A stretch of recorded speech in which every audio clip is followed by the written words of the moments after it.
Now like to introduce our next speaker, Dr. Pratap Jethwani. He is a diabetologist at Endocrine and Diabetes Center, Rajkot. I would request Dr. Pratap Jethwani to please start up with their presentation, sir. Good morning, Dr. Divyang. Thank you, Dr. Mayur Patel, Dr. Yes Patel, and the Swasthya team for inviting me to be part of this prestigious event. And today I will be speaking on diabetes and chronic pancreatitis. So today I have been given the task of speaking on diabetes in chronic pancreatitis. So we all know that diabetes, which is secondary to any kind of pancreatic disease, is also termed as pancreatogenic diabetes or type 3C diabetes. Prevalence as per the data from the Western literature is about 5 to 10% among all diabetic subjects. And apart, the chronic pancreatitis is the leading cause of this pancreatogenic diabetes, contributes to almost 80% of cases of all type 3C diabetes, which are seen in the clinical practice. And it is generally underestimated, underappreciated, as well as most of the time, this kind of diabetes is misclassified mostly as type 2 diabetes. If we go by the study, the data by Ewald related to prevalence of type 3C diabetes, 9.2% of cases were having type 3C diabetes. This is in the adult population seen in the clinical practice. And if you see, almost 50% they were misclassified, and most of them were misclassified as type 2 diabetes, and only 49%, only 51% were correctly classified, and 49% were misclassified. And 79% were having chronic pancreatitis, that is the cause of this pancreatogenic diabetes. And other causes were mainly hereditary hemochromatosis, pancreatic cancer, and post pancreatic resection or pancreatic surgery, and cystic fibrosis. So main majority of the cases which are there in pancreatogenic diabetes, they are contributed by chronic pancreatitis. So type 3C diabetes is one definition, that means diabetes which is secondary to any kind of pancreatic disease, that is being termed as type 3C diabetes or pancreatogenic diabetes. Whereas fibrocalculous pancreatic diabetes is a specific form of diabetes which is secondary to idiopathic non-alcoholic chronic pancreatitis, which is found in tropical regions of the world, including our country, and this is characterized by chronic abdominal pain and pancreatic calcification. So FCPD, it means type 3C diabetes, but all type 3C diabetes, they are not FCPD. They may be secondary to pancreatic surgery, they may be secondary to pancreatic cancer also. They will come under the terminology of type 3C diabetes. And tropical chronic pancreatitis is the same condition where there is no diabetes, chronic abdominal pain, pancreatic calcification, diabetes is lacking, and that is particularly seen in tropical regions of the world. So prevalence, if we see, it is decreasing over a period of last 3 decades in our country. First reported cases in 1959 from Indonesia. Then there was a series of cases from Asia, Africa, and Brazil. If we go by a nationwide study which was conducted in India by Balakrishnan, there were 3.2% prevalence of FCPD. Out of chronic pancreatitis, 16.2% they were having idiopathic chronic pancreatitis, and 38.7% were having alcoholic pancreatitis, and remaining 1 to 1.5% they were having other causes of pancreatitis. So prevalence was 1.6% in 1991 to 1995, and gradually decreasing. And the last studies which were conducted in northeastern parts and southern parts of India, they show that it is 0.2% between 2006 to 2010. Why it is decreasing, it is very difficult to say. And the clinical spectrum is also changing very fast in this diabetes also. So diabetes in chronic pancreatitis is a disease which is characterized by inflammation and fibrosis, particularly in the pancreas, and that will lead to irreversible parenchymal damage to the pancreas. There is a progressive nutrient maldigestion because of the pancreatic endocrine insufficiency, which also contributes to severe metabolic derangements. Diabetes mellitus is one of the important components of the clinical spectrum of the chronic pancreatitis, and this diabetes, it contributes to almost 80% of cases of pancreatogenic diabetes. As far as etiopathogenesis of fibrocalculous pancreatic diabetes or tropical calcific pancreatitis is concerned, it is poorly understood. Several hypotheses are there. Consumption of cassava beans, which contains cyanogenic glycosides, and in the setting of malnutrition, they will not get detoxified, and that will contribute to pancreatic damage and result in diabetes. Another theory is a heightened oxidant state along with a relative deficiency of antioxidants. And some people they suggest that there is some sort of genetic predisposition also, because 8% of patients they have got evidence of familial aggregation. And the genes which are contributing to this kind of diabetes, they are SPINK1, PRSS1, PRSS2, and chymotrypsinogen C. So still the picture is not clear why it occurs, but probably lot of factors that come together and play an important role in the etiopathogenesis of FCPD. So why hyperglycemia occurs in chronic pancreatitis? First and foremost, there is a pancreatic tissue loss. So this will result in destruction of islet beta cells by ongoing inflammation, and that will result in insulin deficiency.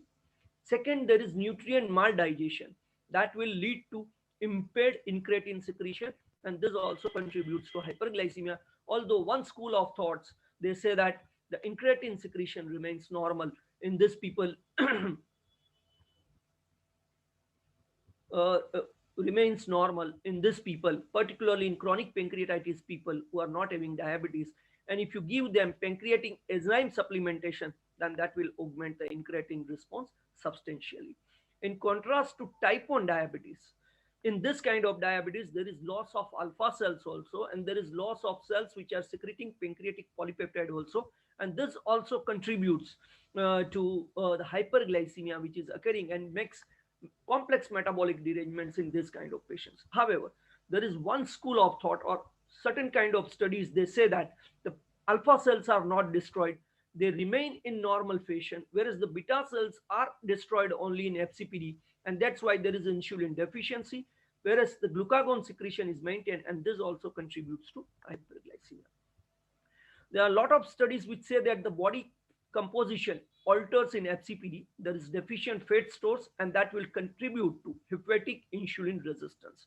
Lot of evidence is there to suggest that people with chronic pancreatitis they are also having insulin resistance. Now, whether this is being contributed because of FCPD or chronic pancreatitis itself, or it is because of genetic predisposition, it is very difficult to say. And various theories have been proposed as highlighted here. So, in nutshell, we can say in chronic pancreatitis there is progressive inflammation, there is progressive pancreatic exocrine insufficiency and malabsorption, which will contribute to incretin dysfunction. Progressive inflammation will act on beta cells, will reduce beta cell mass, will decrease insulin secretion, will also have an effect on PP cell dysfunction, thereby decreasing pancreatic polypeptide. Alpha cells are relatively spared as per one school of thought, and that will contribute to increased glucagon, and all these things they will contribute to hyperglycemia in chronic pancreatitis. If we see the duration of why diabetes occurs in chronic pancreatitis, there are certain risk factors. Not all people with chronic pancreatitis they will develop diabetes. So the risk factors, the prominent risk factor is duration of chronic pancreatitis, as evident from this Chinese study. If we see, the diabetes was seen in only 3.6% patients at 0 years, and that was increased to almost more than 50% by 20 years after the onset of chronic pancreatitis. Pancreatic calcification, which is an indicator of long-standing disease, indicator of pancreatic tissue loss, is very well correlated with the development of pancreatic endocrine insufficiency. Alcohol abuse is an important risk factor because diabetes is more common in alcoholic chronic hepatitis as compared to non-alcoholic chronic hepatitis. And smoking, as per the data from Chinese studies, is also an important contributor, increases the risk of diabetes by almost threefold in people who are having chronic pancreatitis. The classical triad of tropical chronic pancreatitis, which is seen in our country, it consists of abdominal pain, pancreatic exocrine insufficiency, mainly of fat, leading to steatorrhea and diabetes.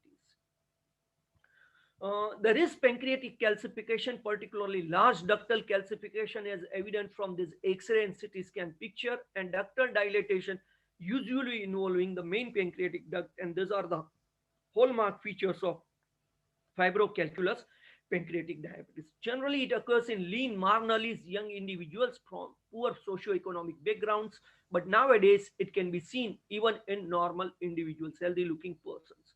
Physical examination, previously there was a classical picture of bilateral parotid enlargement, abdominal distension, and symmetric hoof, but nowadays it is not seen commonly. Most patients, they are having low BMI, but BMI may be normal or maybe obese in some people, and most patients, they are diagnosed between 10 to 13 years age, but can occur in childhood or even in old age.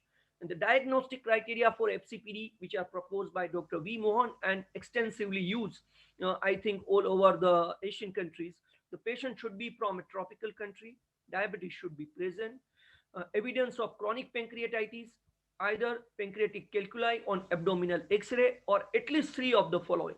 First thing is abnormal pancreatic morphology on your CT scan, recurrent abdominal pain since childhood, steatorrhea, and abnormal pancreatic exocrine function test, and absence of other causes of chronic pancreatitis, particularly alcohol abuse.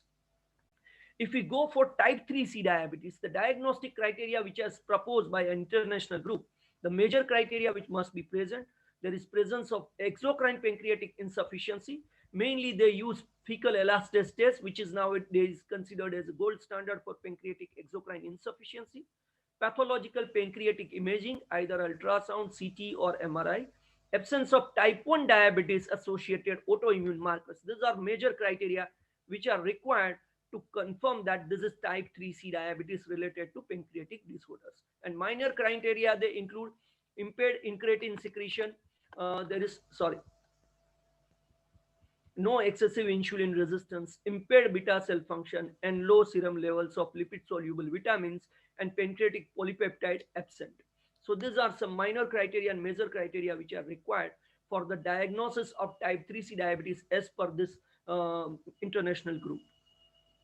If we compare with type 1 and type 2, C peptide is in between as compared to type 1, it is low in type 3C diabetes but higher than in type 2 diabetes. Insulin levels are generally higher in type 2 diabetes. They are very low in type 1 diabetes and in between in type 3C diabetes. Glucagon levels are normal, low, or absent, but one school says that glucagon levels, they either remain normal or elevated in type 3C diabetes. And pancreatic polypeptide, which is a hallmark of this condition, it is either low or absent. This is a marker of type 3C diabetes. If we compare it with type 1 diabetes, this is the data from Bangladesh where they've tried to find out the type of diabetes being seen in children and adolescents below the age of 18 years. 25% they were having FCPD, and as compared to type 1 diabetes, they were having older age at onset, less common decay, and atypical symptoms at presentation. Similarly, study from Chennai based on cures data suggests that as compared to type 2 diabetes, FCPD patients, they were younger, had a lower age at onset of diabetes, BMI, waist circumference, serum cholesterol, and triglycerides levels were significantly lower in FCPD as compared to type 2 diabetes, but HbA1c was significantly higher in FCPD as compared to type 2 diabetes. So these are the different features of FCPD as compared to type 1 and type 2 depending on data which is available. I will not go in details of pancreatic exocrine insufficiency tests. We will jump on to management only. So the goal is good glycemic control and good nutritional status. Abstinence, alcohol and smoking should be stopped because these are the risk factors and they contribute to not only the development of diabetes but also to the development of pancreatic cancer. HbA1c level as close to normal as possible, but hypoglycemia avoidance is the key here, and whether to choose insulin or non-insulin, that depends on the clinical presentation of the patient. Insulin therapy is mostly required in most of these people because they are having marked hyperglycemia, very high HbA1c. Also, in people who are having malnutrition and weight loss at the presentation, insulin is generally preferred because of its desired anabolic effects. Studies from Lucknow, they show that almost one third of people, they were having insulin requirement at the presentation or at the time of diagnosis of FCPD, and the main daily dose of insulin and its requirement was around 40 plus or minus 12 units. And insulin dose required here was maybe significantly lower than in other types of insulin dependent diabetes. So this is a retrospective cohort study from one of the centers, where they say that almost 60 to 70% of people, they required insulin over a period of 5 years, and diabetes following chronic pancreatitis disease as compared to diabetes following acute pancreatitis or type 2 diabetes. And in this study, almost 50 to 60%, they were misclassified as type 2 diabetes. Brittle diabetes is very common. Glycemic fluctuations are very common. That is probably because of the loss of both beta and alpha cell mass. Insulin pump therapy may be considered for this kind of people with brittle diabetes. One important feature of FCPD is ketosis resistance. In most of the people, the ketosis will not occur even in the absence of insulin therapy. And the reasons are, there is some residual beta cell function which is adequate to prevent ketosis. There is loss of glucagon reserve, which is an important player in the generation of ketogenesis, and there is loss of subcutaneous fat, and therefore reduced supply of non-esterified fatty acids for ketogenesis. And all these three factors, they contribute to ketosis resistance in FCPD. However, people with FCPD may develop decay, but it is not common as in type 1 diabetes. Non-insulin therapy, metformin may be used as first-line therapy, not very high HbA1c, but side effects are very important because most of these people, they are already having bloating, diarrhea, and other things, and whether they will tolerate it or not, that is a question mark. It is definitely associated with reduction in risk of pancreatic cancer, as highlighted in many studies, and therefore, if patients are able to tolerate it, then it should be continued even with insulin therapy. Sulfonylurea glinides may be used, but you have to be careful about hypoglycemia because these people, they are at very high risk of hypoglycemia, and it is advisable to use short acting agents whenever you want to use this kind of secretagogues. Glitazones are better to avoid because of many side effects, particularly bone fractures, as these patients, they are at high risk of vitamin D deficiency and subsequent high risk of osteodystrophy. AGI are better to avoid because of further malabsorption caused by them and frequent side effects. Incretin based therapies, we all know that gliptins and other things, they have already been associated with increased risk of pancreatitis. However, it is still controversial, so better to avoid their use until their safety is clearly confirmed. SGLT2 inhibitors, not much data is available, but they are associated with weight loss, so particularly they should not be used in people who are having malnutrition and weight loss, so better not to use them in FCPD patients who are already having low body weight, low BMI, or significant weight loss because of the disease itself. Pancreatic enzyme replacement therapy is very much required because it improves clinical symptoms of steatorrhea. It prevents qualitative malnutrition and metabolic complications, prevents deficiency of fat soluble vitamins, particularly vitamin A, D, E, K, and may improve incretin response to ingestion of nutrients. This has been highlighted in some of the studies. So, pancreatic enzyme replacement therapy should be continued along with the treatment for glycemia and FCPD. Sir, Total pancreatectomy, sir. last two slides are there. Yeah, sir. Yeah. Thank you. Total pancreatectomy with islet autotransplantation is an option, particularly in people who are having recurrent pain. Hypoglycemia is an important factor, so many of them, they require continuous glucose monitoring and other things because this is an important cause of death in FCPD patients, as from a survey conducted in Japan. However, no clear-cut data are available in our country. Complications, microvascular complications are same as in type 2 diabetes, but macrovascular complications, they are significantly less as per this data available from China. A lot of research being done by Professor V. Mohan and his group. And pancreatic cancer is one of the important complications.